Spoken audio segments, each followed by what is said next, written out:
বাংলাদেশের স্বাধীনতা বিরোধী এবং যুদ্ধ অপরাধীর দল সবাই জানে কারা।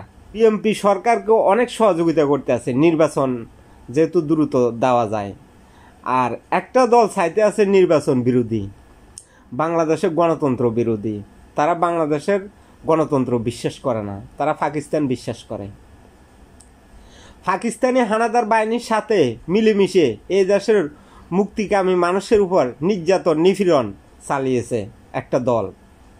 দর্শন, খুন, রাহাজারি, ডাকাতি এই সমস্ত কর্মকাণ্ডের সাথে তারা জড়িত। দেশের স্বাধীনতা বিরোধী, যুদ্ধ অপরাধী। আজকে সেই দলটা বর্তমানে বাংলাদেশে এমন একটা সময় এসেছে, সুস্থ অবাধ নিরপেক্ষ নির্বাচন হওয়ার সময় ফেব্রুয়ারি মাসে। সেই নির্বাচনটাকে এই যুদ্ধ অপরাধী যারা স্বাধীনতা বিরোধী তারা আজকে বানচাল চেষ্টা শুরু করেছে।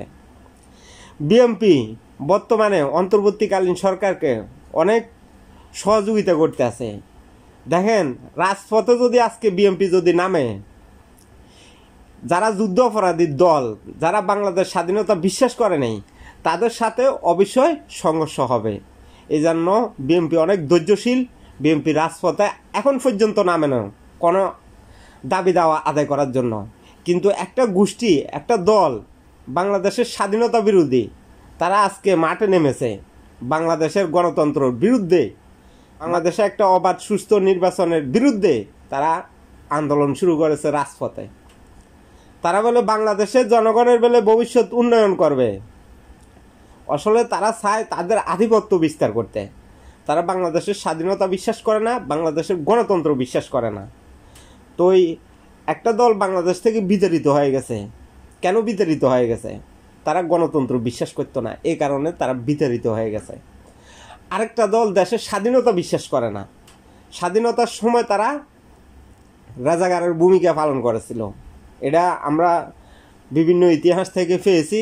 তারা বাংলাদেশের স্বাধীনতা বিশ্বাস করে নাই, বাংলাদেশের নারীদেরকে গণধর্ষণ করেছে, বাংলাদেশের মুক্তিযোদ্ধাদেরকে গণহত্যা করেছে। তারা গণহত্যা জড়িত, তারা হত্যাকারী।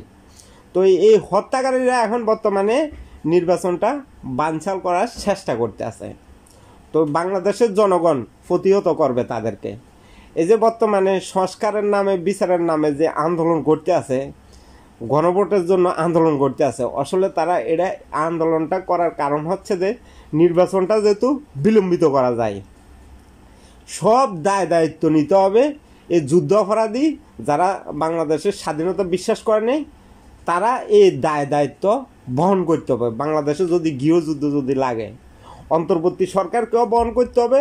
যারা বাংলাদেশের যুদ্ধ অপরাধী, স্বাধীনতা বিশ্বাস করে নেই, তারা বহন করতে হবে। তাদের অস্তিত্ব খুঁজে পাওয়া যাবে না বাংলাদেশের ভিতরে। নতুন একটা দল বাইর হয়েছে, তারা শাপলা প্রতীক নিয়ে মানে বাংলাদেশটা একটা হুলস্থুল কর্মকাণ্ড শুরু করছে।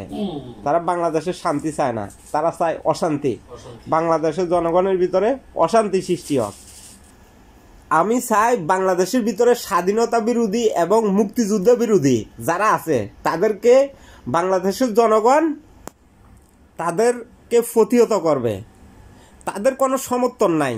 এই যে বড় বড় কথা বলতে আছে, নির্বাচনের আগে গণভোট হইতে হবে, গণভোট না হলে নির্বাচন হতে দেওয়া হবে না। কিভাবে তারা এত বড় কথা বলে?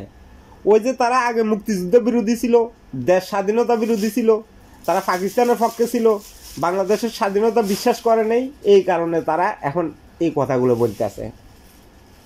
তো তাদেরকে বাংলাদেশের জনগণ আগেও প্রতিহত করেছে, বর্তমানে নির্বাচনের সময় তাদেরকে প্রতিহত করবে।